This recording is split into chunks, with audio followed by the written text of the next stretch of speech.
special video for my like page. So I just want to first thank you so much for liking it. I'm really flattered that anyone would want to hear what I had to say. So there's so many topics I could cover with fitness. I've been researching since about 11th grade. So I've learned a lot through trial and error and a lot of reading, and there's so many topics I could cover. Like my head spins when I think about making a video because there's a lot to talk about.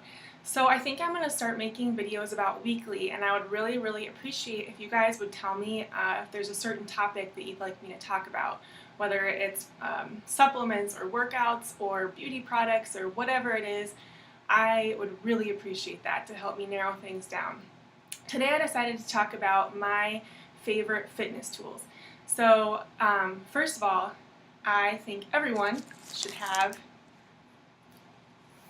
a tape measure, and I think this is so important because the scale can be really frustrating, and I don't want to say it's deceiving, but in a way it is. I've had times where I gained pounds but lost inches, and I really think that instead of focusing on losing weight, the healthier way to look at things is to focus on gaining muscle. And if you look at a pound of fat versus a pound of muscle, there's like a huge difference in the surface area. So I just think that if you have a tape measure and you use that more to gauge where your progress is going, that's a healthier way, a more positive way of tracking your progress. And with tracking progress, my second tool that I think everyone should have if you have any sort of goal or fitness goal especially is a journal. And that's something that's been really important for me.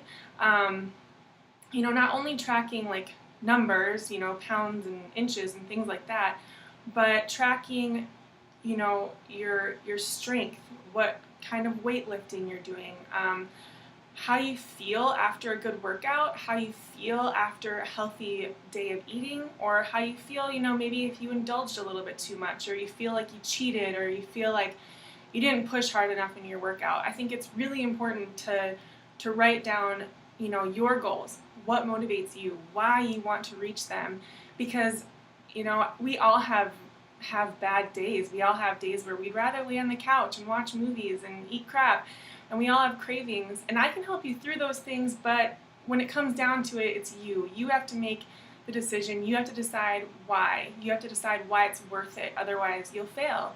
You have to really develop a strong picture in your head of what you want and what it's going to take to get there and why, and I think a journal really helps with that. Another thing I just got about a month ago is a polar watch, and I got mine, I think, from Amazon, I want to say. And you know what? I found that I was burning like half as many calories as I thought I was during my workouts. And the elliptical lies. It lies. The polar watches are said to be much more accurate, and so I just think it's really a great tool if your goal is weight loss. Maybe, for guys that want to like gain muscle, this isn't as important, but if your goal is weight loss or endurance training, I would say a polar watch is a very important tool to have for that.